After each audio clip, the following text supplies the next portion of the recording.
एक महान संत हुआ करते थे जो अपना स्वयं का आश्रम बनाना चाहते थे, जिसके लिए वो कई लोगों से मुलाकात करते थे। एक जगह से दूसरी जगह यात्रा के लिए जाना पड़ता था। इसी यात्रा के दौरान उनकी मुलाकात एक साधारण सी कन्या विदुषी से हुई।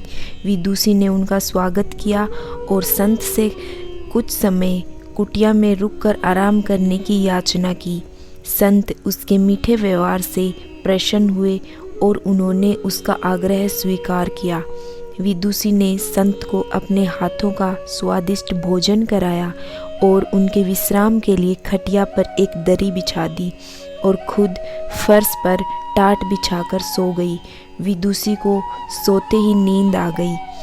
उसके चेहरे के भाव से पता चल रहा था कि विदुषी चैन की सुखद नींद ले रही है। उधर संत को खाट पर नींद नहीं आ रही थी। उन्हें मोटे नरम गद्दे की आदत थी जो उन्हें दान में मिला था।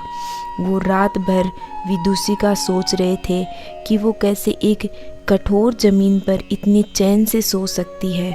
दूसरे दिन सवेरा होते ही संत ने विदुषी से पूछा कि तुम कैसे इस कठोर धरा पर इतनी चैन से सो रही थी। तब उसने बड़ी सरलता से उत्तर दिया, हे गुरुदेव, मेरे लिए मेरी ये छोटी सी कुटिया एक महल के समान ही भव्य है। इसमें मेरे श्रम की महक है। अगर मुझे एक समय भोजन मिलता है तो मैं खुद को भाग्यशाली मानती हूँ। जब दिन भर के कार्यों के बारे में एक धरा पर सोती हूँ तो मुझे माँ की गोद का आत्मीय एहसास होता है। मैं दिन भर के अपने सत्कर्मों का विचार करते हुए चैन की सुखद नींद सो जाती हूँ। मुझे एहसास भी नहीं होता कि मैं इस कठोर धरा पर हूँ। यह सब सुनकर संत जाने लगते हैं।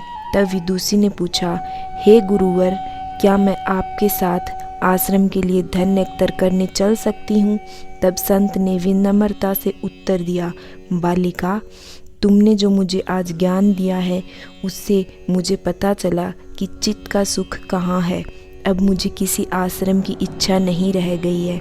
यह कहकर संत वापस अपने देश लौट गए और एकत्र किया धन उन्होंने गरीबों में बांट दिया और स्वयं एक कुटिया बनाकर रहने लगे।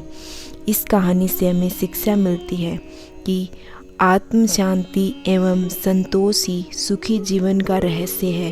जब तक इंसान को संतोष नहीं मिलता वो जीवन की मोह माया में फंसा ही रहता है।